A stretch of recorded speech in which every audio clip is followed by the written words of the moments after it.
Alright everybody, settle down, settle down, settle down. We all know why we're here today. We see the title, we see the thumbnail. Supposedly, I have found the worst Dungeons & Dragons subclass.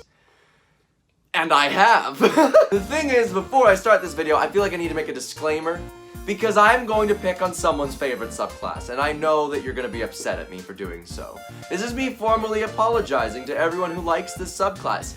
This is my opinion. This is my opinion on why I think this subclass is the worst, and how I would build it to make it good. That is right! Today marks the start of a brand new series on Offbeat Outlaw. A series where I will be going through every single Dungeons & Dragons subclass that I can find, or at least that's officially published, and building them to make them superb. But not all subclasses are created equal. Some of them are the Beastmaster Ranger, and some of them are the one I'm gonna say today. That's right.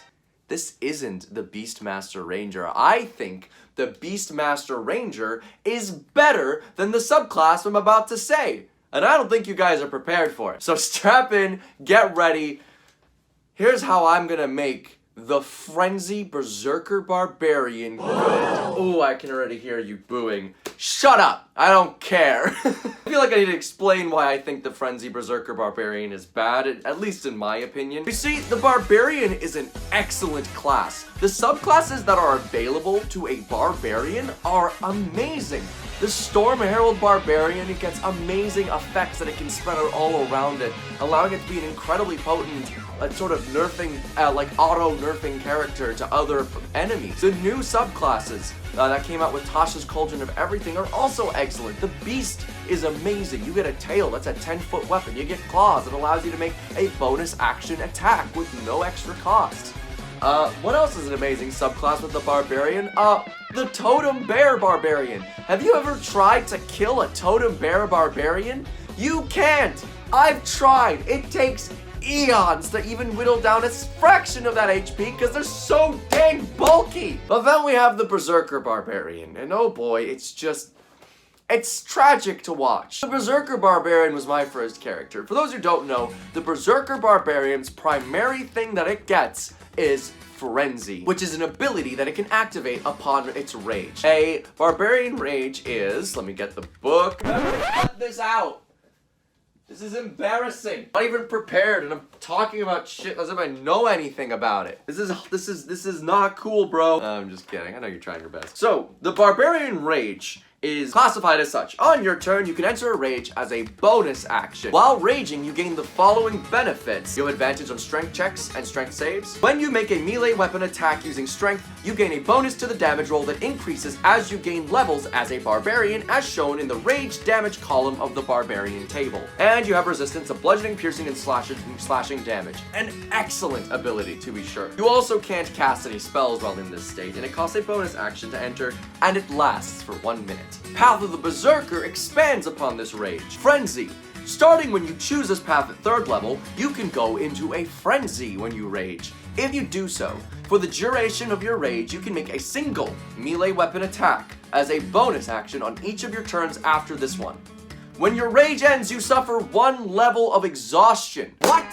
For the price of 1 extra bonus attack, you get the privilege of being exhausted? I'm sorry? What? This guy tuckers out after doing 3 attacks in a turn? The fighter at level 11 gets to do that at no extra cost. That is a stupid ability if I've ever seen one. Now, I will give it this. This is a pretty good ability for low levels, but as you get to level 10 and higher, which is where you're going to be playing a large meat of your game, you're just going to start feeling a little bit worthless. A Battlemaster Fighter can outdamage you, a Paladin can outdamage you, hell, a goddamn Cleric at level 8 can start outdamaging you, despite you having this extra attack. Battlemaster Fighter at level 5, let's just say that the Barbarian's at level 5 and it has extra attack as well, which is fine. They can action surge, allowing them to attack 4 times in a single turn, no exhaustion, and they can apply a Battlemaster technique on top of all those attacks that hit, allowing them to deal an extra d8 damage. So that could potentially be 8d6 damage plus 4d8 plus whatever modifiers. A Barbarian's underwhelming. Damage is lackluster.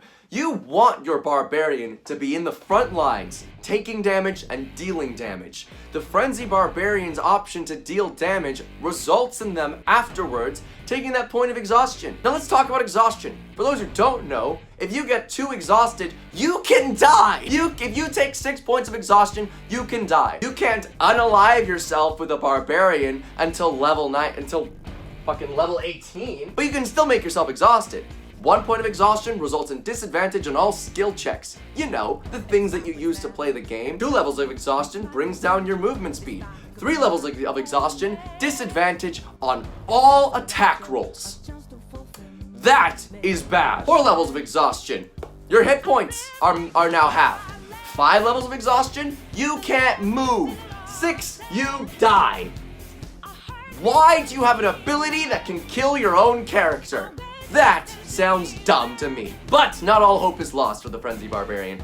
It does get some more stuff. Mindless Rage is pretty good, allowing it to completely shrug off charm effects, but it doesn't need the Frenzy. The Frenzy is like the pinnacle of it. And if you compare this to another Barbarian subclass like the Zealot Barbarian, it's not doing more damage, and the Zealot also has some pretty great abilities, allowing it to deal necrotic and radiant damage instead of just pure bludgeoning, slashing, or piercing. The Frenzy Barbarian, it just doesn't feel right in its soul, and I love it.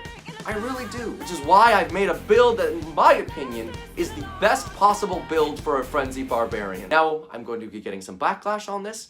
In this series, when I am bringing these subclasses to their next level, I will ensure that that most of the levels will be in Barbarian when I am building it once the build has reached level 20. So, for this build, you are going to need 10 levels of Barbarian, 8 levels of Cleric, and 2 levels of Paladin. How is this going to help? Well, obviously 10 levels in Barbarian. Let me get my notebook out. What do you get? Keep in mind as well, all of these builds I will be making with the point buy system, which is a standardized system within Dungeons & Dragons, allowing you to play this in basically every D&D game. But we are going to be using point buy. So our point buy stats are Strength 14, Charisma 12, Wisdom 12, Dex 13, Intelligence 8, Con 14. Those are our stats. We are going to be playing a variant human as our class. So we get a +1 bonus to 2 different stats, as well as a feat at level 1. One of those points into Charisma, and one of those points into Wisdom, allowing us to multiclass into a Paladin and a Cleric at the moments that we would like. You're also going to be taking the Skill Expert feat from Tasha's Cauldron of Everything and putting that into Athletics, allowing us to feel big and strong like any Barbarian would like. Your stats are going to be Strength 14, Dex 13, Con 14, Wisdom 13, Intelligence 8, Charisma 13. So you've got a pretty even stat spread. We're dumping intelligence. To get that proficiency in athletics, perception, survival, and intimidation with the Outlander background, at 10th level our abilities are Rage, great. Unarmored Defense, that allows us to add our Constitution modifier to our armor class if we aren't wearing armor, bringing our AC only to a measly 13 because we don't really have high anything in any single stat. That's not great. We have Reckless Attack, allowing us to attack at advantage, but it requires us to be taking disadvantage on every single attack roll against us should we use it. Danger Sense, we can't be surprised and we can attempt to make a dex roll from things that we can see. Berserker and Frenzy, the quintessential thing that we are going to be trying to combat. For our first ASI, when Dungeons & Dragons classes level up, they get the ability to allocate 2 skill points to any skills that they choose. So they can either put 2 skill points in one, or 1 skill point in 2 different skills. Or they can get a feat. For this first ASI, we are getting 2 extra points in strength. Next thing we're going to be getting at level 5 is extra attack. Great for a melee class, obviously. Following up from that, we get fast movement, allowing us to add 10 extra feet of movement onto our character's movement speed. Next thing we get with the Barbarian is Feral Instinct. Great, it allows us to, you know, be better at that stuff. And next we get another ASI. We are going to be putting on Great Weapon Master. A great feat, allowing us to add +10 to our attack rolls should the attack hit. Granted, we take a -5 to the roll, but we can always use Reckless Attack to, in a sense, negate that. Next, we'll be getting Brutal Critical at level 9 and Intimidating Presence from the Frenzy Barb at level 10. 10. We're now a level 10 barbarian. We're pretty strong. We're attacking 3 times per turn on average. Let's see how much damage this would do. 3 attacks per turn. We're using our great sword. We are going to be assuming we hit every attack, so we can add that great weapon master on top of that. That is a 6d6 plus 48 per turn. That's pretty good. However, we're exhausted now. What's not good? We can't disadvantage on all skill checks for the rest of the day unless we take a nap? That's bull. He sounds like a university student. He sounds like me. My barbarian should not feel like me. I'm trying to live in an epic fantasy. Just to compare what a level 10 Battle Master fighter can do, 8d6 plus 39 plus 5d10. Way more damage. Granted, it's only 1 turn, but if you're in a party of 5, whatever you're killing is gonna probably be dead by then. Frenzy Barb, man, I wanna like you. I wanna love you! Now it's time to explain the most controversial part of this. We're multiclassing into a spellcaster, which doesn't make sense, granted, considering we can't cast spells while raging. That's not why we're doing it. We're not getting this multiclass so that we can up our combat abilities, because a barbarian's combat abilities are gonna be pretty standard across the board. We are being a cleric in order to power the paladin, as well as give us one special level 5 spell slot. Now how do we do this? We're only level 8 cleric. Well, we're also going to be a level 2 paladin. Now, how multiclassing works in Dungeons & Dragons, it's not separate spell slots that you get. I don't know how this rumor started, but what happens when you multiclass with spellcasters is you flip to the player, you take out your player's handbook, go to the section on multiclassing. It is right before the feats section. Go here. You go to this table, it is on page 165, and you read a little bit, and it tells you what level spellcaster you are. We are an 8th level cleric, meaning we are a full 8 level spellcaster. 2 levels in paladin, we half that. We are now a 9th level spellcaster, giving us 1 5th level spell slot. But that's coming later. First thing we need to do is tell you what we get because we multiclass into cleric. So we're gonna be a level 8 cleric. We're gonna be taking the war domain cleric, allowing us to get some more, make our channel divinities, allow us to get some more hits in should we wish. After a point, we'll also be getting Divine Strike, which will allow us to get a +1 d8 damage per turn, which is once again increasing that. We get our war spells. I have not looked into those too much because once again we are focusing more on the barbarian's combat ability and less the clerics. But we're going to be using one of our first ASI as the cleric to pick up the feat Warcaster, allowing us to cast our spells even when we're wielding a greatsword. We are also then going to be picking up a +2 to Constitution, helping increase our AC. Now there's a bunch of spells that the clerics get access to. Excellent spells. I would suggest, though, picking up the incredible spell, Greater Restoration. Now, why Greater Restoration? Why Greater Restoration, huh? Why Greater Restoration? Greater Restoration gives us the ability to get rid of those points of exhaustion. That is right! With the cleric, we can use that Greater Restoration spell slot in order to remove one of those incredibly annoying points of exhaustion from the barbarian. So we can barbarian, frenzy up, get those 3 great attacks in, do our stonking amount of damage, and then after the fight, ba-boom, Greater Restoration ourselves, and now we're good as new again. We get to do all the damage with none of the repercussions, and that's what I like to see, baby. It's also important when multiclassing to consider what we're giving up. Now, because we're multiclassing the cleric, we're giving up 10 whole levels in Barbarian. Relentless Rage. You can keep fighting despite grievous wounds. If you drop to 0 while you're raging, you don't die. That's pretty good, but once again, we do have some sense of healing as well, so we can keep track of when we're attacking and when we're raging, and well, we can end our rage as a bonus action on our turn and cast healing spells on ourselves in order to prevent this. Next, we get an ability score improvement, which we already got from our cleric. We then get more brutal criticals. Another path feature, which would allow us to attack every time which would allow us to attack once per round if we were to get hit, which could be useful and help increase our damage output, but if you really were interested in that ability, you could always multi-class into fighter. We would get Persistent Rage. Beginning at 15th level, your rage is so fierce, it only ends early if you fall unconscious or if you choose to end it, which means you can just be raging. That's pretty good, but once again, you're only going to be really raging in combat. And perchance, if you would like a little bit of help on an ability check. Next we have an ability score improvement, brutal critical, Indomitable Might. At 18th level, your total for a strength check is less than your strength score. You can use that score in place of the total. This is a great RP ability, but because we picked skill expert and put our expertise on our athletics, we aren't really going to be doing too much of that. At 20th level, you embody the power of the wilds. Your strength score and con score now increases by 4.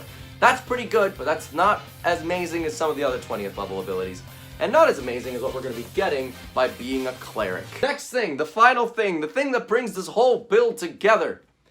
The Paladin. 2 levels in Paladin, so we get access to Divine Smite. People think that because the Divine Smite costs spell slots, it is therefore a spell. You are wrong.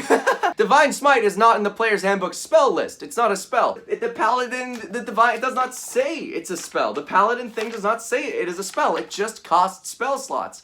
Divine Smite is a class feature. Just because it costs spell slots does not mean it's a spell. There are smites which are spells, but Divine Smite's not one, allowing us to cast them during Barbarian Rage. That is a great bonus, and considering we are such a high-level spellcaster, we have a lot of spells available to expend on smites, helping bring up our damage to that of our comrades. So I've taken the liberty of doing some calculations with this build. At this point, we should have an AC of 16. We should have a strength score of 16, a dexterity of 13, a constitution of 16, a wisdom of 13, an intelligence of 8, a charisma of 14, because in skill expert we get to add a skill point to one of our stats. Now with Paladin adding atop of this, we're going to be picking the Great Weapon Master fighting style, allowing us to do even more average damage. We also get Divine Sense, that's whatever, but we have it. But now we also get Divine Smite at 2nd level. Doing some calculations, we are now a 20th level character. You can do 6d6 damage with our Great Sword, plus 39 damage, plus 16 d8 damage with that extra d8, with that last final 16th d8 coming from the Cleric, in one turn. We expend a few resources, but that deals roughly about 130 something damage. That's great for a 20th level character, especially considering the fighter, the champions of combat, can deal 16d6 plus 89 plus 6d12, only averaging out a few 40 extra damage on top of that. And at level 20, that's excellent, considering you also now have those cleric slots to be more useful in RP. And now you don't even have to face the suffering of having that point of exhaustion every time you rage. You can rage and frenzy twice per day without suffering repercussions the next day. That is a great bonus to a barbarian, especially considering the fact that your combat capabilities are pretty much set once you're at level 10 anyway. Being a barbarian is awesome, but I highly suggest multiclassing as it's a very top-heavy class, and the final remaining 10 levels can sometimes feel underwhelming. Anyway, I think this is a great build. You're now some kind of holy raging warrior, a real crusader. You know, I think it's a great build. Let me know what you think. Am I full of hot air? Tell me about your frenzy barbarian who didn't multiclass at all and is a badass. I'd love to hear it. I am open to changing my mind, even though I probably won't change it because I'm stubborn as hell. Let me know what you think of the build.